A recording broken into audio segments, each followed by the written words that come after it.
در آن طرف پیاده رو در نزدیکی دختر ناشناس من ناگهان مردی پیاده شد که دیگر جوان نبود و فراک به تن داشت و آبرودار می‌نمود، اما رفتارش هیچ آبرومندانه نبود. تلو تلو می‌خورد و از سر احتیاط دست به دیوار می‌گرفت.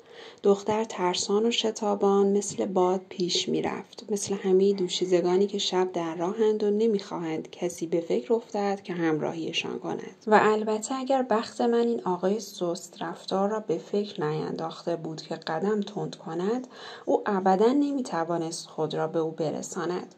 آقا بیان که چیزی بگوید ناگهان از جا کنده شد و به سرعت به دنبال دختر ناشناس پا به دویدن گذاشت و آنقدر کوشید تا به او برسد. دختر جیغی کشید و من خدا را شکر کردم که این بار از سر اتفاق عصای عالی و پرغوز و گره‌ای در دست داشتم. به لحظه ای آن طرف خیابان بودم.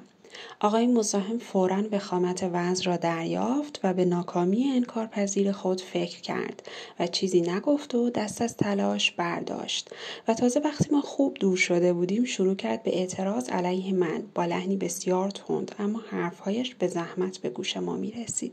من به دختر ناشناس گفتم بازوتان را بدهید به من تا دیگر مزاحم نشود. دختر چیزی نگفت و بازوی خود را که هنوز از هیجان و ترس می لرزید به من داد. وای آقای مزاحم، ای همراه ناخوانده، چقدر در آن لحظه دعایت کردم. نگاه سریعی به دختر انداختم.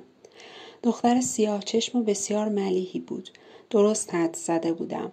در مژه‌هایش دانه‌های اشک هنوز برق می‌زد. نمی‌دانم از